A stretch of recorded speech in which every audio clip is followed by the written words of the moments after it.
So it's too high to just climb on. There's foot pegs right here. You get your foot on the foot peg and you scoot it, and then you get up on it, and then I can't actually reach the pedals on this bike, and so it's really tricky. Ha! Now we're talking. I finally own a huge proper penny farthing, 52 inches. It's way too big for me to pedal, but I don't care. This is like living a dream. I've seen these in real life. It takes your breath away. I've begged owners to let me ride their bike, and they always said no because these are known to be extremely dangerous, and they don't want to get sued by a short guy who can't reach the pedals. And so if anybody asked me to ride mine, I brought waivers because I'm a nice guy. We'll be talking about these pedal blocks here, and also why people throw their legs over these handlebars while going downhill for safety. All while we go on a harrowing ride down the bikeway, across intersections, up and down hills, to get to a lunch spot in Hendersonville. I can't wait to see the looks on people's faces when I park this thing outside. Yep, it's a penny farthing.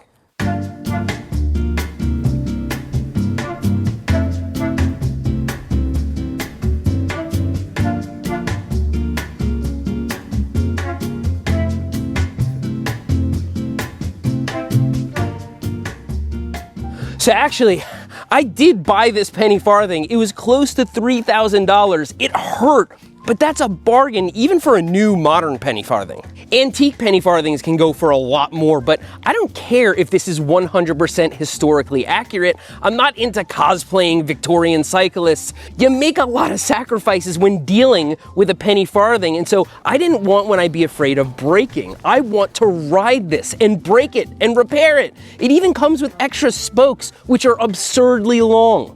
It actually has a BMX stem, and it has a threadless headset just like a modern bike. But despite the modern parts, I still think it looks beautiful, aside from the dumb pedal blocks. Yeah, as it turns out, you need to buy a penny farthing your size, which for me would be something like 42 inches, and that's just not as cool as this. You can sort of fudge the size of these by adjusting the seat or by those holes in the crank arms, but I've already squashed this as much as it'll go. I could have bought a 48-inch high wheel, but that wouldn't have fit me either, and so I decided to go big or go home, hence the dumb pedal block. Yes, these provide about 120 millimeters of rise from the center of the pedal axis. I can remove and reinstall them easily, and all four sides give me the same exact rise. I'm working on a more permanent solution that involves fabricating a custom riser pedal. In future iterations, I'll try to mimic the style of the bike and not make it look so stupid. This is proving to be quite challenging. But for now, these blocks are a workable solution, and that's important because you need the pedals not only to propel the bike, but to stop it. Yes, stopping a penny farthing is exactly how you would stop a fixie or track bike. You gotta put back pressure on the pedals. To do this, you really have to plan ahead. It takes some time. It's one of the many reasons why these bikes are so dangerous. Actually, my penny farthing came with a rear brake, which I guess provides you with comfort in your final moments of life, much like the buoyant seat cushions on a commercial airplane. Thanks to the shape of the penny farthing, something like 10% of your weight is on this rear wheel, and so if you were to apply a brake, it would just lock up and flat spot. Yeah, they put the rear brake on these bikes for legal reasons. Everybody knows it's silly. It's worth noting though, in Victorian times, many high wheels did include spoon brakes, which were applied right here on the front wheel. Those were also laughably ineffective. Probably a good thing. Put too much braking power on this front wheel and you catapult face first into the ground with your legs stuck under these handlebars. I did demonstrate how that works on my 32-inch Hopley penny farthing, but that thing is nothing like this bike, especially if you were to make an emergency stop on a city street. So, stopping is best done very slowly with as much advance notice as possible. Okay, it's hard to see on camera, but this is a slight downhill, and so I'm a little nervous. I'm gonna get on and try to control my speed. Okay, we are actually picking up speed way faster than I thought. Stop sign's up there. I'm pretty confident I can stop it, but if I can't, I'm just gonna have to jump off, I guess. Everybody gives you a look when you're on this thing. On any kind of steep hill, this would be absolutely terrifying, but this is no problem. I can gauge stopping distance now. I've got a feel for it, so that stop sign's up there. We can stop with more than enough time. Look at that. Ah. Oh, if I had to stop in any kind of emergency, it would be difficult. You can put your feet on these back pegs and then jump off if things get really hairy. Speaking of catapulting onto your face with your legs stuck under the handlebars, here's an interesting factoid. You see, the bars are shaped this way in part because they leave space for your knees when pedaling, but also some riders throw their legs over these bars while going downhill. Yes, they throw their legs over the bars, submit to gravity, and let their 50+ inch penny farthing with solid rubber tires reach the speed of sound. This is commonplace. Somebody from unicycle.com told me about this and I was horrified. I had nightmares about it, but then I learned why. And in this video you're watching right now, you can see the rider, Jack Castor, has a wheel failure and actually crashes. See, it turns out he actually walked away from that crash, and I want to read you a comment I saw from that video that seems somewhat credible. Starts off like a typical YouTube comment. Most of these comments are made by people who don't understand the situation and don't have experience riding penny farthing bikes.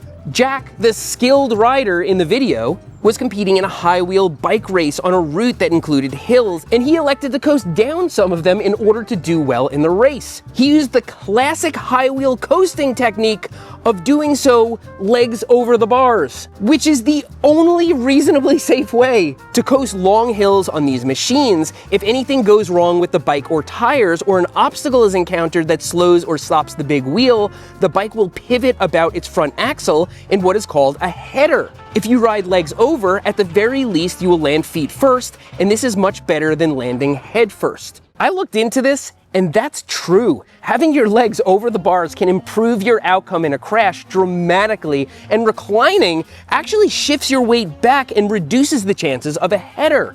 But remember, all of this hinges on the first decision you made to roll down the hill at full speed instead of walking down or applying consistent back pressure on the pedals like I just did. But the rider in the video was world renowned, and actually he rode a penny farthing across the United States.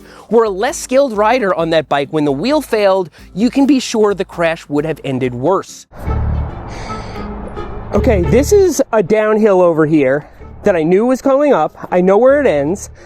I think it's manageable, and my curiosity has gotten the best of me. Oh my God, this is hard. Oh, this is nothing like I thought. Wow. Oh, wow. Maybe if you're like bigger than me, or maybe if like, wow, I don't know if I can get my legs down. I gotta ride this out. Luckily not too fast. I think we have a little bit of a headwind. Oh. This is the slowest legs over the bars ever. But I can't get down. Like, how do I get down from here? Okay. Oh, okay. Got that one down. Let's get it onto the pedal. Oh. You know what I think is an easier way to go downhill, probably a safer way? Why don't you put your feet on the pegs and do this? Now all your weight is at the back of the bike. You can totally control it. And if you have to bail, you can just jump off. Like, why are people not going down hills like this? It seems like this would actually make a lot more sense. Like, I could totally jump off, like, probably not at 50 miles an hour, but, you know, what do I know? I've had a penny farthing for one day. Oh man, on smooth bikeway, this thing is like supreme. Best possible thing to roll down the road on. I'll look both ways and really hope we don't have to emergency stop. So I'm gonna go in and grab some lunch, and I'm gonna leave the penny farthing just leaning up against the planter over here so we can get some reactions from people.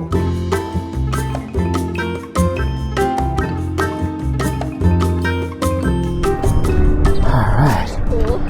Thank you. So we talked a little bit about getting on and off the penny farthing, but that's really the crux move, and there's a lot to talk about. As you can see, there are these foot pegs over here, and this bike is about as tall as me, so the only way to get on it is to climb on. First time I did, I made a mistake. I put my foot right over the foot peg like this. And then, as I was trying to stabilize the bike, the wheel hit right into my foot. So not only do you have to step onto these foot pegs, but you have to do it with the nose of your shoe. But once you have that worked out, you put your toe on there, you scoot it forwards, and then you can kind of stand on here, and when you're ready, get over onto the seat. Now, getting off is kind of tricky too, not something you want to have to do in an emergency. You also have to get the toe of your shoe back there, or else you will get hung up real quick, and then you just hop down. Now, as you notice, I'm here on a bikeway and there's not much space to turn around. And so as I'm making these sharp turns, my feet are on the pedals that are attached to the wheel that I'm steering. And so as I steer, the wheel is actually rubbing on my pant leg when I'm making those turns. This is not a very maneuverable bicycle. So I've been riding this all day now, and honestly, it's the sickest bike I've ever been on in my entire life. Curtis is over 6 feet tall, and I'm looking down at him. He has to point the camera up at me.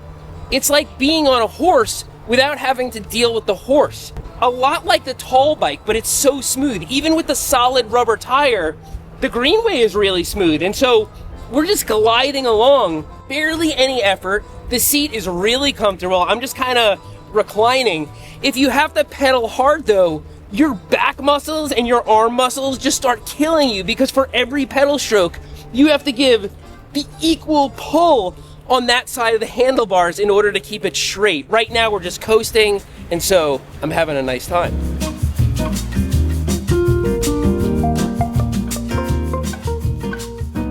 So it's time for a little review here. It's tricky to mount. You can't make emergency stops. It's nearly impossible to make emergency maneuvers.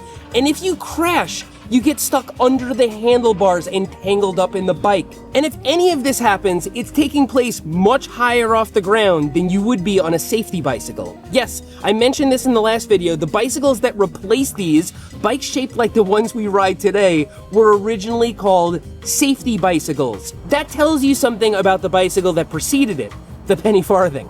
The main issue that safety bicycles solved was the safety.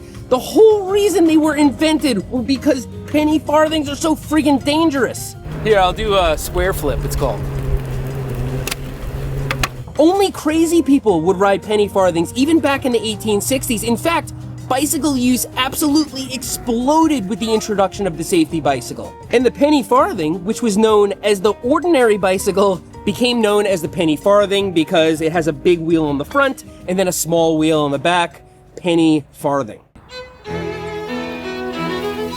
Oh, like nothing! So now that I've spent an entire day on a penny farthing, I'm pretty adept at riding it, and actually, there wasn't that much of a learning curve for me at all. I already know how to ride a normal bike, and so the steering and everything is built in.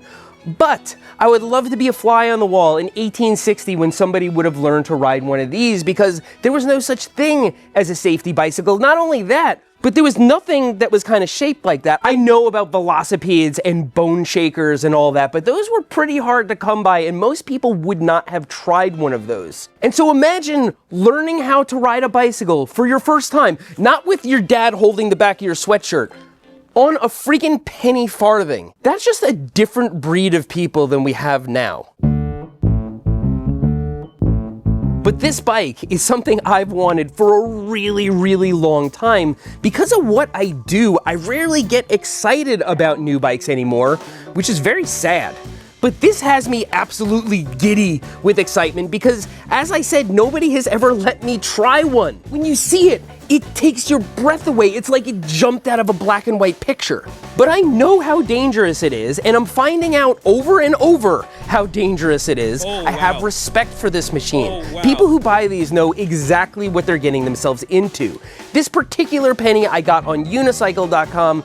I want to shout them out because I spent so much time on the phone with them before I actually ordered it. This is not exactly an impulse buy. But while I was on the phone, we talked about a lot of things, and one of the things I learned is that people zip tie gravel tires all the way around this wheel so they can ride it on gravel. And I can't say I'm not just a little bit curious what it's like to go on a full gravel ride on one of these. Now, although we didn't get going that fast today, as you can see, I have on my Tunnel Vision sweatshirt. If you like going fast, check out my Tunnel Vision gear on Cognitive MTB. I've got one more thing I've got to do on this bike. Thanks for riding with me today, and I'll see you next time.